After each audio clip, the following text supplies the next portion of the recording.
हम सभी को बचपन से ही बताया गया है कि सिगरेट से, शराब से, सुट्टे से दूर रहो, नशा है इनका, नशा हो जाएगा, ज़िंदगी बर्बाद हो जाएगी।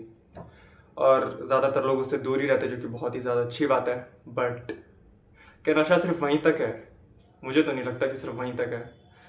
देखो, नशा कोई भी बहुत बड़ा कोई फिनोमेना नहीं है, अपने आप में कोई कॉज नहीं है। नशा नशा एक अफेक्ट है जो कि आता है जब हम अपनी ज़िंदगी से, अपनी लाइफ से, अपनी रियलिटी से स्केप करते हैं, तब जाके आता है नशा। नशा उसका एक इम्पैक्ट है, एक उसका बाय प्रोडक्ट है, और ये चीज़ हम ध्यान नहीं देते हैं। तो अगर तुम्हें किसी भी नशे से दूर होना है तो तुम्हें देखना होगा कि आखिर वो किस चीज़ से तुम भाग रहे हो। और टू बी ऑनेस्ट, अगर एक्सेप्ट किया जाए तो हर इंसान किसी न किसी चीज़ से भाग ही रहा होता है, या किसी चीज़ के पीछे भाग रहा होता है। That is the thing. किसी को पैसों के पीछे भागना है, किसी को अपने करियर के पीछे भागना है, किसी को किसी भी चीज़ के पीछे भागना है, किसी को किसी रिलेशन के पीछे भागना है, किसी को कहीं दूर भागना है, सबसे दूर जाना है। That's all the thing. हम हर चीज़, हर इंसान किसी न किसी चीज़ को चेस कर रहा होता है, और इसमें कुछ भी बुरा नहीं है। ज़िंदगी मिली ही चेस करने के लिए, that is it. But chase करो, लेकिन अपनी ज़िंदगी से स्केप करने के लिए नहीं, अपनी ज़िंदगी के खालीपन को उस चीज़ से भरने के लिए नहीं।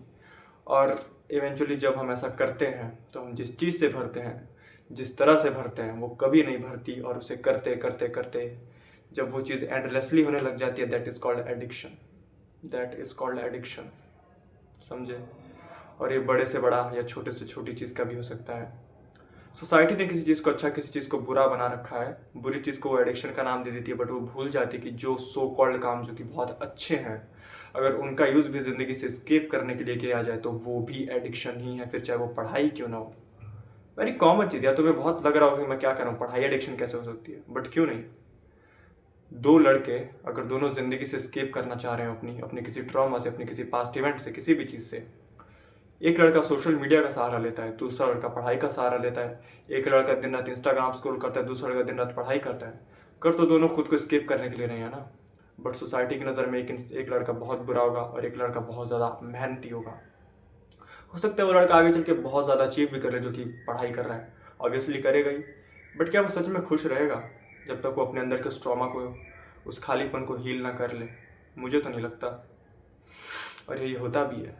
दैट इज़ द थिंग कि क्यों हर साल इतने स्टूडेंट सुसाइड कर लेते हैं। सो आखिर इसका इलाज क्या है? कैसे बचा जाए इस चीज़ से? कैसे इस एडिक्शन से बचा जाए? तो first is the first thing. देखो, किसी भी प्रॉब्लम से बचने का पहला स्टेप ये होता है कि एक्सेप्ट करो। एक्सेप्ट करो कि तुम भाग रहे हो, ठीक है? एक्सेप्ट दैट कि कोई चीज़ है जो तुम्हें अंदर ही अंदर खाती जा रही है, कोई चीज़ है जो कि तुम दुनिया के सामने प्रिटेंड करने के बाद अकेले अपने बिस्तर पे लेटते हो तो वो चीज़ तुम्हें अंदर से खाती है, वो अकेलापन तुम्हें खाता है। वो रीज़न क्या है, उसे एक्सेप्ट करो please. The second thing is कि एक्सेप्ट करने के बाद उस चीज़ को रोमांटिसाइज करना बंद करो। खुद को अगली तारीख देना बंद करो कि आज कर लेता हूँ, अगले दिन से नहीं करूँगा। खुद को बेवकूफ़ बनाना प्लीज़ बंद करो, वो चीज़ बहुत बेकार है। और पता है होता क्या है? Let me clear this thing. कोई भी नशा, तुमने एक चीज़ नोटिस करी होगी कि हम जिस चीज़ को लेके बहुत ज़्यादा एडिक्टेड होते हैं, हमारा माइंड, हम मेंटली हर तरीके से कोशिश करते हैं कि मैं ये कर लूँगा, अब नहीं करूँगा, अब ये स्ट्रेटेजी अपनाऊंगा, अब तो मैं ये चीज़ कर चुका हूँ, इस चीज़ की कसम खा चुका हूँ, ये वो। मतलब तुम मेंटली जो कुछ भी करो उस नशे से दूर करने के लिए, खुद को दूर करने के लिए, नहीं कर पाओगे, क्योंकि ये चीज़ मेंटली नहीं चलती है। ये हमारे थॉट से नहीं चलती, हमारे रिदम से चलती है। ये हमारे क्या कहते हैं कि हम डेली जिस चीज़ को करते हैं ना, उस चीज़ का एक मोमेंटम बन जाता है, उस मोमेंटम पे काम करती है। लाइक कि अगर कोई इंसान 10 दिन तक डेली इंस्टाग्राम दबा के 10 घंटे 12 घंटे स्क्रॉल करे, तो मुझे लगता है कि वो अगले दिन खुद को रोक पाएगा 11वें दिन? फिर चाहे वो कितनी भी मोटिवेशनल वीडियो देख ले, ठीक है, लेकिन अगर उसने पिछले 10 दिन तक वो काम करा है, there is a very high chance कि वो 11वें दिन भी वो करेगा ही। That is the thing. And वही दूसरी तरफ, अगर तुम 10 दिन पढ़ाई कर लो, दिन रात जी एकदम मतलब धुआंधार पढ़ाई कर ली तुमने 10 दिन, 11वें दिन अगर तुमने कोई मोटिवेशन वीडियो नहीं देखी, तुमने ऐसा कुछ भी अपने आप को बहुत ज़्यादा वो नहीं करा, बहुत ज़्यादा खुद को मोटिवेट भी नहीं करा, तुम अपने आप ही 11वें दिन पढ़ने बैठ जाओगे कुर्सी पे। क्यों? क्योंकि तुम्हारी रिदम है पिछले 10 दिन की, तुमने खुद को ट्रेन करा है। So that is the thing also applies on your addiction. Addiction को, एक तो देखो, एडिक्शन में बहुत ज़्यादा डोपामिन प्लेजर मिलता है, ठीक है, बहुत ज़्यादा डोपामिन, बहुत हाई लेवल पे स्पाइक होता है डोपामिन। तो हमारी बॉडी उस चीज़ को पहले तो बहुत जल्दी जो है कि अडेप्ट करती है उस चीज़ को। एंड जैसे जैसे उसके साथ रिदम बनती है, क्योंकि उस चीज़ से ऑब्वियसली इतना प्लेजर मिला तो हम उसे रोज़ रोज़ करते टाइम सोचते भी नहीं है। किसी हार्ड चीज़ को रोज़ करो तो तुम्हें फील होता है कि मैं रोज़ मुझे ये चीज़, लेकिन जब कोई प्लेजरेबल चीज़ करो तो उसकी रिदम बहुत जल्दी बनती है, हम बहुत जल्दी उसके साथ अपना मोमेंटम क्रिएट करते हैं, हम रोज़ उस काम को करते जाते हैं। और जैसे जैसे उसे करते हैं उसका मोमेंटम स्ट्रांग होता है, उस चीज़ से रेजिस्ट करना, उस चीज़ को बंद करना उतना ज़्यादा मुश्किल होता जाता है।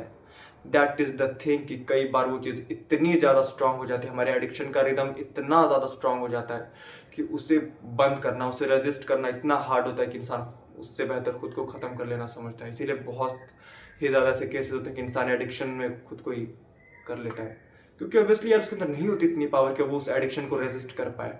तो इसका सॉल्यूशन ये है कि ठीक है, उस चीज़ को अपोज करो, बहुत ज़्यादा नहीं लेकिन धीरे धीरे ही उस रिदम को ब्रेक करना होगा। आज थोड़ा सा कम करो उस चीज़ को, थोड़ा सा, अगले दिन और थोड़ा सा, अगले दिन और थोड़ा सा, इस चीज़ को लेके अवेयर रहो कि मुझे ये चीज़ कम करनी है, इस चीज़ के बीच में फंसना नहीं है। ठीक है, मैं इसे छोड़ नहीं सकता बट मुझे इसे रोज़ थोड़ा थोड़ा कम करना है। जैसे जैसे इस चीज़ को कम करोगे तुम्हारी एक मोमेंटम, देखो मोमेंटम अच्छी चीज़ का ही बनता है, बुरी चीज़ का ही बनता है। ठीक है, अच्छी चीज़ का बनाओगे तो तुम्हें अच्छी चीज़ करने के लिए भी सोचना नहीं पड़ेगा, बुरी चीज़ का बनाओगे तो बुरी चीज़ के लिए भी सोचना नहीं पड़ेगा, वो चीज़ फिर अपने आप तुम्हारे बिहेवियर में आती जाएगी। That is the very powerful thing which I am talking. तो जैसे जैसे रेजिस्ट करोगे मोमेंटम बनेगा उस रेजिस्टेंस का, फिर तुम धीरे धीरे करके वो पावर बिल्ड होगी कि तुम उस चीज़ को रेजिस्ट कर पाओ। और ऐसे करते करते मोमेंटम के थ्रू वो एडिक्शन आया था, मोमेंटम के थ्रू ही वो रेजिस्ट करके वो एडिक्शन जाएगा। सो यही मेरा कहना था कि इसके बारे में सोच के एनालाइज करके नहीं निकलता कोई भी एडिक्शन, कोई भी बुरी आदत। अगर उसे छोड़ना है तो तुम्हें उसके खिलाफ एक मोमेंटम क्रिएट करना पड़ेगा। रोज़ 1% से ही करो, 100 दिन बाद वो चीज़ 100% हो जाएगी और तुम फाइनली उस एडिक्शन से दूर आ जाओगे। और ये चीज़ खुद में ये बिलीफ बना के रखो कि हाँ मैं छूट जाऊँगा, मैं इस चीज़ से बाहर निकल जाऊँगा।